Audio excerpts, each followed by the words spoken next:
ഒരു വെഗാവോ അല്ലേ? താങ്ക്സ്. ഇപ്പൊ വേണമെന്നില്ല. എന്താ കഴിക്കില്ലേ? കഴിക്കാറുണ്ട്, ഇപ്പൊ വേണമെന്നില്ല. ഇതെല്ലാ മാന്യന്മാരുടെയും കുടിക്കുന്നതിന് മുമ്പുള്ള ഡയലോഗാ. ക്ഷമിക്കണം, അതിൽ ചെറിയൊരു ഭേദഗതി വരുത്തണം. ഒന്നാമത്, ഞാൻ അങ്ങനൊരു മാന്യനല്ല. രണ്ടാമത്, റെയിൽവേ സ്റ്റേഷനിലും ബസ് സ്റ്റാൻഡിലും വെച്ച് കണ്ടുമുട്ടുന്ന പരിചയത്തിന്റെ പുറത്ത് കഴിക്കാവുന്നല്ലോ ഇത്. റൈറ്റ്? അത് അല്പം അടുപ്പ് ആത്മാർത്ഥം വേണ്ടേ? നമുക്ക് കഴിക്കാം. Very good. തങ്കം, തങ്കം, എന്താ? ഒരു സോഡ. ഈ ഗ്രാമം എന്ന് പറഞ്ഞാൽ എന്റെയും എന്റെ അച്ഛന്റെയും സാമ്രാജ്യമാണ്. പണത്തിന് ആർക്കെങ്കിലും ആവശ്യം വന്നാൽ വരാൻ കഴിയുന്ന ഒരേ ഒരു ബാങ്ക് എന്റെ അച്ഛൻ. ആർക്ക് രോഗം വന്നാലും വിദഗ്ധമായ ചികിത്സയ്ക്ക് ഒരേ ഒരു ഹോസ്പിറ്റൽ, ഞങ്ങളുടെ ഹോസ്പിറ്റൽ. ആർക്ക് മരുന്ന് വാങ്ങണമെങ്കിലും ഒരേ ഒരു മെഡിക്കൽ ഷോപ്പ്, എന്റെ അമ്മാവൻ്റെത്. ബ്ലഡ് ടെസ്റ്റിനാണെങ്കിലും എക്സ്റേ എടുക്കാനാണെങ്കിലും ഒരേ ഒരു ക്ലിനിക്കൽ ലാബറട്ടറി, എന്റെ അളിയൻ്റെത്. എല്ലാം തികഞ്ഞ ഞങ്ങൾക്ക് ഒന്നു മാത്രമില്ല, കുഞ്ഞുങ്ങൾ. അതാണ് അവളുടെ ജീവിതത്തിലെ ഏറ്റവും വലിയ ദുഃഖവും എന്റെ ജീവിതത്തിലെ ഏറ്റവും വലിയ സന്തോഷവും.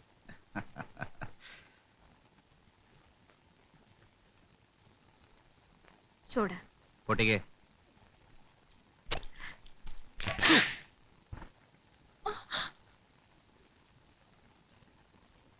ഒരു സോഡ പൊട്ടിക്കാൻ അറിയില്ല എന്ന് വെച്ചാ?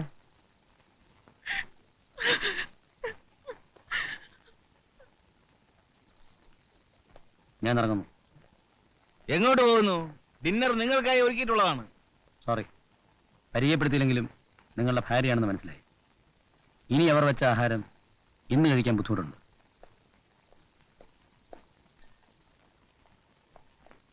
ഡിന്നർ കഴിക്കാതെ? സോറി. എങ്കിൽ നാളെ ആകാം. വേണ്ട, ഞാൻ നാളെ മടങ്ങി പോവാണ്.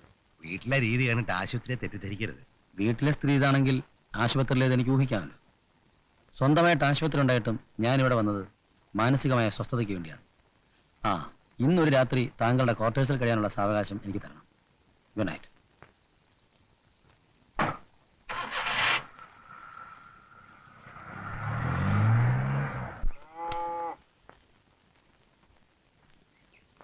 അച്ഛാ, എങ്ങോട്ട് പോവാ? പുതിയതായിട്ട് വന്ന ഡോക്ടറല്ലേ, അയൽവക്കമായതുകൊണ്ട് ചെന്നൊന്ന് കണ്ടു കളയാം. അല്ലെങ്കിൽ പുള്ളിക്കാരനാ എന്റെ ക്ഷീണം. പോന്നൊക്കെ കൊള്ളാം, സംസാരിച്ചുള്ള വില കളയരുത്. എന്തോ അങ്ങേരുടെ വില കളയാതെ അങ്ങേര് നോക്കിക്കൊണ്ടാ മതി.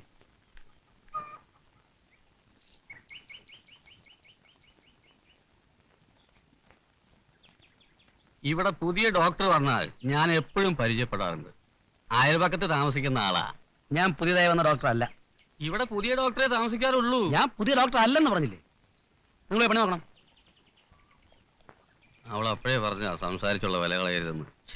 ഇതിലും വലിയ എത്ര ഡോക്ടർമാരെ നമ്മൾ കണ്ടിട്ടുള്ളതാ. ഞാൻ പറയുന്നത് മനസ്സിലാക്കുക. അയാളെ വലിപ്പവും വിദ്യാഭ്യാസവും ഒന്നും എനിക്ക് പ്രശ്നമല്ല. ഇപ്പൊ തന്നെ ആശുപത്രിക്ക് ചീത്തപ്പേരാ എന്റെ മോൻ കാരണം. പോകാൻ തീരുമാനിച്ചു അല്ലേ? അതെ. പോകരുത്, അത് പറയാനാണ് ഞാൻ വന്നത്. ഞാൻ എന്ത് ചീത്തപ്പേരുണ്ടാക്കിയെന്ന അച്ഛൻ ഈ പറയുന്നത്? അതൊക്കെ വിട്. നമ്മൾ പത്രത്തിൽ ഇത്രയും പരസ്യമൊക്കെ കൊടുത്ത സ്ഥിതിക്ക് വന്ന ഡോക്ടർ പിറ്റേന്ന് മടങ്ങി പോവാന്ന് പറഞ്ഞാ ആർക്കാ ക്ഷീണം? ഒരു 6 മാസത്തെങ്കിലും അയാളെ വെച്ച് ഉറപ്പിച്ചാ പറ്റൂ. അത് ആശുപത്രിയുടെ ആവശ്യമാ. ഡോക്ടർ ഇപ്പൊ മടങ്ങി പോവുകയാണെങ്കിൽ അതിന്റെ പേരിൽ ഈ ജന്മം മുഴുവനും എന്റെ ഭർത്താവും അദ്ദേഹത്തിന്റെ അച്ഛനും എന്നെ ഇഞ്ചിഞ്ചായി കൊല്ലും. ഞാൻ സോഡ പൊട്ടിച്ചത് ശരിയാകാത്തത് കൊണ്ടാണ് ഇങ്ങനെയൊക്കെ സംഭവിച്ചതെന്നാണ് അവർ പറയുന്നത്. ആ വീട്ടിലെ എന്റെ സ്ഥാനം മനസ്സിലായി കാണുമല്ലോ. നമുക്ക് ഒരുമിച്ച് പോയി പറഞ്ഞു നോക്കാം. കാര്യം കാണാൻ കഴുതക്കാലം പിടിക്കും. അതിന് എന്നെ കിട്ടില്ല. നീ വരണ്ട. ആശുപത്രി എന്ന പേരിൽ ഒരു സ്ഥാപനം തുറന്നു വെച്ചിട്ട് ഈ നാട്ടിലെ എത്രയോ അമ്മമാരുടെയും കുഞ്ഞുങ്ങളുടെയും ശാപമാണ് അവരച്ഛനും മകനും ഉണ്ടാക്കിക്കൊണ്ടിരിക്കുന്നത്. ആ ശാപം കൊണ്ടായിരിക്കും എനിക്കൊരു അമ്മയാവാൻ സാധിക്കാത്തത്. മനുഷ്യരെ മനസ്സിലാക്കുന്ന ഒരു ഡോക്ടർ എന്ന നിലയിൽ കുറച്ചു കാലമെങ്കിലും ആശുപത്രിയെ സഹകരിച്ചൂടെ? എനിക്കേറ്റ ശാപം കുറയാൻ വേണ്ടിയെങ്കിലും.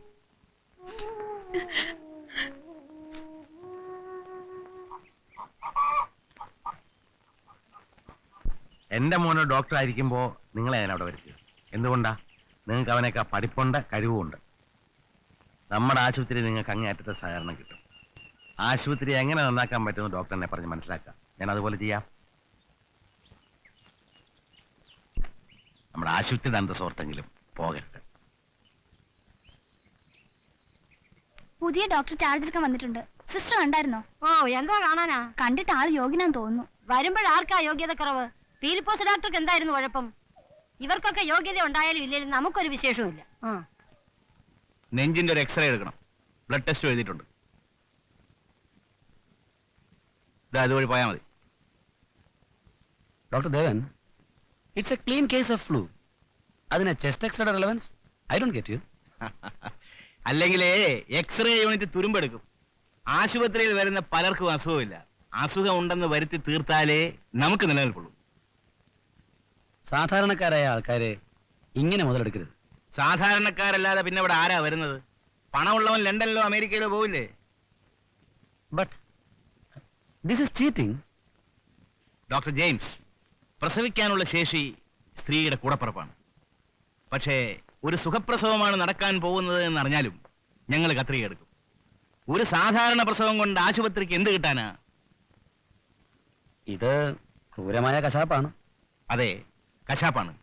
ആശുപത്രി കശാപ്പാണ്, സ്കൂളും കോളേജും കശാപ്പാണ്, ആശ്രമവും കശാപ്പാണ്. ഇവിടെ വന്നു നിന്നു എന്നെങ്ങാനും എന്റെ മോള് മിനി അറിഞ്ഞ അവള് കസ്തൂർബ ഗാന്ധിയുടെ ആളാ. ആ പിന്നെ ഇതിനു മുമ്പുണ്ടായിരുന്ന ഡോക്ടർമാര് ദിവസവും മിച്ചം തെറ്റിദ്ധരിക്കരുത്, ദിവസവും മിച്ചം വരുന്ന എനിക്ക് ഒഴിച്ചു തരുമായിരുന്നു. അതിപ്പോ ഞാൻ കുറച്ചു നേരം കൂടെ നിന്നാ ഡോക്ടർ എനിക്ക് ഒഴിച്ചു തരും. അതെനിക്കറിയാം. ഇല്ല, ഈ ഡോക്ടർ തരില്ല. ഒരു തുള്ളി മദ്യം പോലും ഞാൻ തരില്ല. ആ തരരുത് തരരുത്, ഇത് ഞാൻ അങ്ങോട്ട് പറയാൻ തുടങ്ങുകയായിരുന്നു. അച്ഛാ, അച്ഛ ഇവിടെ നിൽക്കുകയാണല്ലേ? ഞാൻ ഇവിടെ നിന്നിട്ട് എനിക്കും തോന്നുന്ന കാര്യം അല്ലേ ഡോക്ടറെ? ഞാൻ പോയി എനിക്കാ പ്രശ്നം. പിന്നൊരു കാര്യം, ഡോക്ടർ ആണെങ്കിൽ ഒരുപാട് പണം കാണും. പണം ഉണ്ടെങ്കിൽ കൈ വെച്ചേക്കണം. എന്റെ അച്ഛൻ ഇങ്ങനെ കള്ളു വാങ്ങിച്ചു കൊടുത്ത് മുതലെടുക്കാൻ നോക്കരുത്.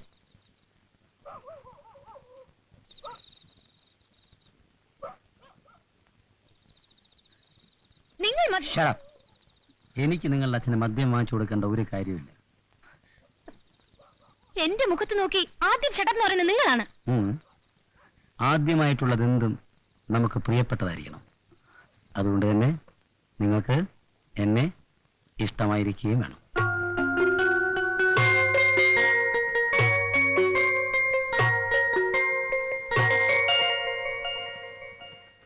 ജോമോവും കുഞ്ഞ് ജോലിക്ക് പോയെന്ന് വെച്ച് ഇവിടുന്ന് എന്തിനാ ആശുപത്രിയിൽ പോകാതിരിക്കുന്നേ? ഈ 3 കൊല്ലം എങ്ങനെയാ കഴിഞ്ഞത്? അതുകൊണ്ടല്ല കുറുപ്പേ, ഇത്രയും ദിവസം ഒരുമിച്ച് കഴിഞ്ഞിട്ട് അവൻ പെട്ടെന്ന് പോയപ്പോ തിങ്കളാഴ്ച ചെല്ലാന്ന് പറ. ഓ, എല്ലാവരും മുഖം കഴുകുന്ന ബോധം തെളിയാനാ, എന്റെ അച്ഛൻ മുഖം കഴുകുന്ന ബോധം കെടാനാ. അച്ഛാ, നമ്മുടെ ജീവിതം നമ്മളാ ഉണ്ടാക്കേണ്ടത്. അച്ഛൻ നോക്ക്, അച്ഛൻ എന്റെ വരുമാനം അറിയാം. ഞാൻ അച്ഛനെ പോലെ മുഷിഞ്ഞ വസ്ത്രങ്ങൾ ഇടാറില്ല. ഉള്ള വസ്ത്രം വൃത്തിയായി നനച്ച് കഴുകി ഭംഗിയായി ഇടാൻ പഠിക്കണം. ഇതൊന്നും നിന്റെ അഭിപ്രായമല്ല, ഇതൊക്കെ പണ്ട് കസ്തൂർബ പറഞ്ഞിട്ടുള്ളതാ. അതിരിക്കട്ടെ, അച്ഛൻ രാവിലെ എത്ര ധൃതിയിൽ എങ്ങോട്ടാ പോകുന്നേ? പഞ്ചായത്ത് കിണറ്റിൽ ഇന്നലെ രാത്രി ഒരു പശു വീണ് ചത്തെന്ന്. അതിന് അച്ഛൻ പോകേണ്ട കാര്യം? നമ്മളൊന്ന് പോയി അന്വേഷിച്ചില്ലെങ്കിൽ അത് പഞ്ചായത്തുകാർക്ക് മോശം മോളെ. ആ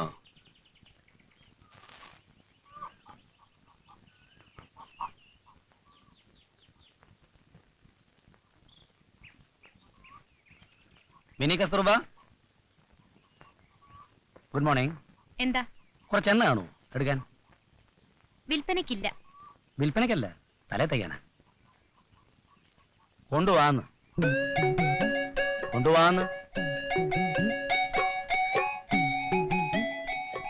ആരോടായി ആജ്ഞാപിക്കുന്നത്? കൊച്ചി തമ്പുരാനോ? Make it fast. ദാ, ഇത്ര ചെറിയ കുപ്പി കിട്ടിയുള്ളൂ? ആ, ഈ കുപ്പി എവിടെ ഉള്ളൂ. Okay, thank you. ദേ, ഇന്ന് നിന്നെന്ന് കരുതി ഇതൊരു ശീലമാക്കരുത്. ഇല്ല, ഒരിക്കലും ഇല്ല.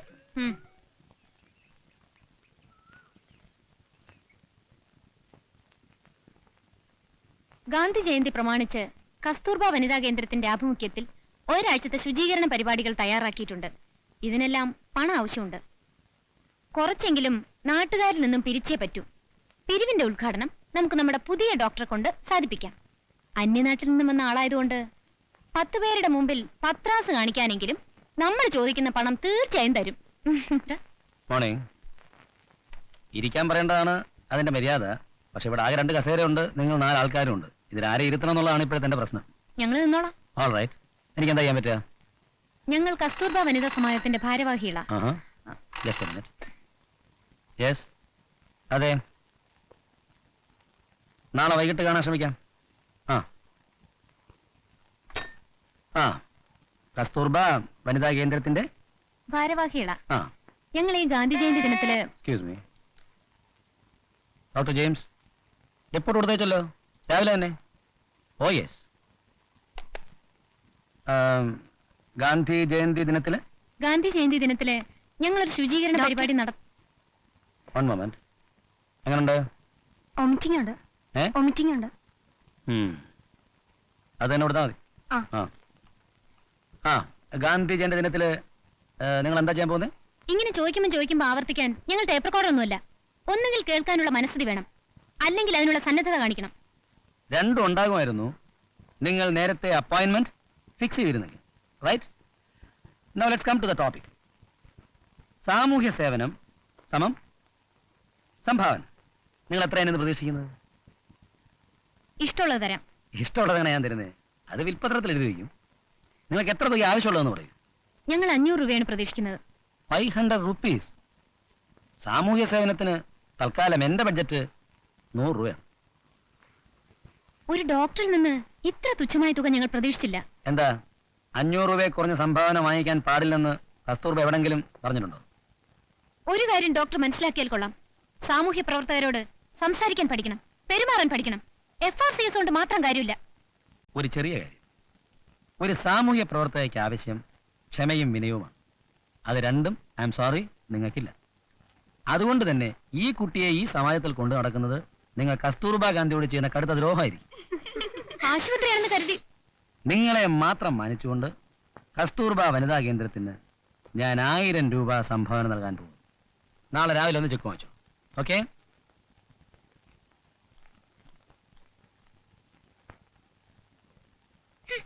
എന്തുവാ ഉള്ളിലെ ധാരണ? എനിക്കതാ മനസ്സിലാവാത്തത്. സാമൂഹ്യ സേവനം സമം സംഭാവന. ഓ, എന്തൊരറിവ്! ഇങ്ങനൊരു ചിരി, പിന്നൊരു ഓക്കെ. ഇവിടെ കിടന്ന ആളായാലുണ്ടല്ലോ, ഇത് ഞങ്ങളുടെ നാടാ. ഞാൻ എന്താളായെന്നാണ് നീ പറയുന്നത്? വീട്ടിൽ നിന്ന് പുറത്തു പോകാനും സമ്മതിക്കില്ല, വീട്ടിൽ കിടന്ന് ഉറങ്ങാനും സമ്മതിക്കില്ല. ഇതിലും ഭേദം എന്റെ പഴയ പട്ടാള ക്യാമ്പാ.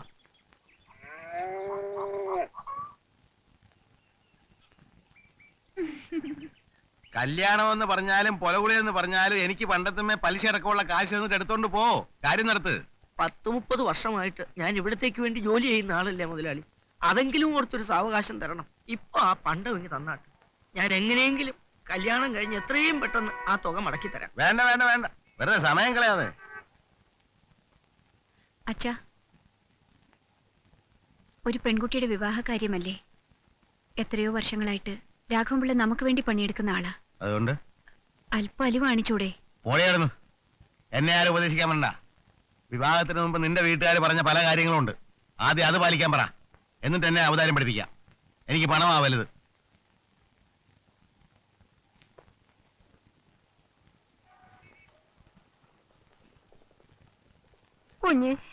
കുഞ്ഞു ഒരു സ്ത്രീയല്ലേ, അദ്ദേഹത്തോടൊന്ന് പറഞ്ഞാട്ടെ. ഇവിടെ പണയത്തിലിരിക്കുന്ന ആ പണ്ടൊന്ന് എടുത്തു തന്നാൽ എന്റെ മോൾക്കൊരു ജീവിതം കിട്ടും. അല്ലെങ്കിൽ ഞങ്ങൾ 3 പേരും ജീവിച്ചിരിക്കില്ല.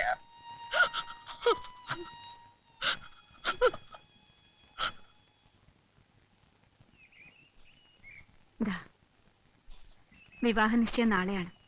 അതൊരിക്കലും മുടങ്ങാൻ പാടില്ല. നിങ്ങൾക്ക് ഒരു സാമൂഹ്യ സംഘടന ഉണ്ടല്ലോ, അതിന്റെ പേരിൽ കൊടുത്തായിട്ട് വന്നാ മതി. മറ്റാരും അറിയരുത്. Good morning. Good morning. Good morning. Morning. അവിടെ നിന്ന് കണ്ടപ്പോഴേ എനിക്കൊരു സംശയം തോന്നി. എന്താ ഇവിടെ? മിനി അറിയില്ലേ? കൊള്ളാം. കസ്തൂർബയുടെ ഏറ്റവും അടുത്ത ആളല്ലേ? വല്ല സംഭാവനയും കൊടുക്കാൻ വന്നാണോ? അതെ, നല്ല കാര്യങ്ങൾക്ക് വേണ്ടി സംഭാവന അങ്ങോട്ട് കൊണ്ടു കൊടുക്കാൻ സന്മനസ്സുള്ളവരും ഈ ലോകത്തുണ്ട്. പറഞ്ഞതിന്റെ അർത്ഥം മനസ്സിലായില്ലേ? ഞാൻ നല്ല ആളല്ലെന്നായി പറഞ്ഞു വരുന്നത്. ആ, പോയി തീപ്പെട്ടി എടുത്തുണ്ടോ? എന്താ? തീപ്പെട്ടി കൊണ്ടുവരാൻ.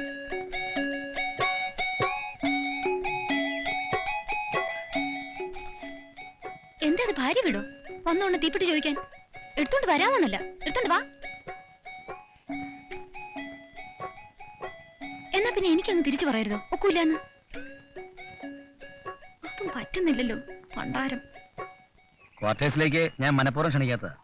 അതിനകത്ത് കൺഫ്യൂഷന്റെ ഒരു പ്രളയം. ബാച്ചിലേഴ്സ് ക്വാർട്ടേഴ്സ് അല്ലേ? ചെരുപ്പിരിക്കേണ്ടിടത്ത് നിലവിളക്കിരിക്കും, നിലവിളക്കിന്റെ സ്ഥാനത്ത് ചെരുപ്പ് ഇരിക്കും. ഫാനിന്റെ സ്വിച്ചിന് എന്തോ കേടുണ്ടെന്ന് പറഞ്ഞു. അവിടെ ആരോ നന്നാക്കിട്ട് പോയല്ലോ. താങ്ക്സ്. പുതിയതായി വന്ന ഡോക്ടറെ പറ്റി ഇപ്പൊ നാട്ടുകാർക്ക് നല്ല അഭിപ്രായമാണ്, ഏറെ പ്രതീക്ഷയും. Thank you. വരട്ടെ.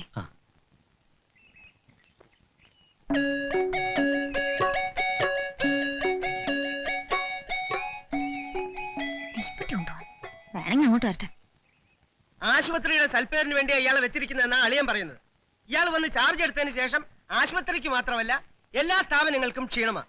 ഏത് ഡോക്ടർ മരുന്നിന് കുറിച്ചു കൊടുത്താലും എന്തിനാ ദേവന്റെ കുറിപ്പ് പോലും രോഗികൾ കൊണ്ടുചെല്ലുന്നത് അയാളുടെ അടുത്തേക്കാ. അയാളുടെ ഭാഷയിൽ പുല്ലും വൈക്കോലും കഴിച്ചാൽ രോഗം മാറുമെന്ന. പിന്നെ എന്തിനാ മെഡിക്കൽ ഷോപ്പ് വെച്ചോണ്ടിരിക്കുന്നത്? ലാബറട്ടറിയിലെ കാര്യം അത് തന്നെ. ഇങ്ങേര് വന്ന പിന്നെ ഒരസുഖത്തിനും രക്തവും നോക്കണ്ട, മൂത്രവും നോക്കണ്ട. എന്നിട്ട് അയാളെ പറ്റി നല്ല അഭിപ്രായമാണല്ലോ കേൾക്കുന്നത്. അത് ആൾക്കാരെ പൊടിയിട്ട് വെച്ചേക്കോ അമ്മാവാ. എന്നാലും നമ്മൾ കുറച്ചുകൂടെ വെയിറ്റ് ചെയ്യണം. ആൾക്കാർക്ക് താല്പര്യമുള്ള ഒരു ഡോക്ടറെ പെട്ടെന്ന് അങ്ങനെ മാറ്റാൻ പാടില്ല. അത് ആശുപത്രിക്ക് ക്ഷീണമാണ്. അളിയന് സ്വന്തം ആശുപത്രി, സ്വന്തം പണം, സ്വന്തം പലിശ, അതിനപ്പുറം ഒരു കാര്യവുമില്ല. പക്ഷേ എന്റെ മെഡിക്കൽ ഷാപ്പിന്റെ നിലനിൽപ്പിനെ ബാധിക്കുന്ന രീതിയിലാണ് ഇയാളുടെ പോക്കെങ്കിൽ ഇവൻ അധികാലം ഇവിടെ ഇരിക്കില്ല. അതിനുവേണ്ടി ഞാൻ എന്തും ചെയ്യും.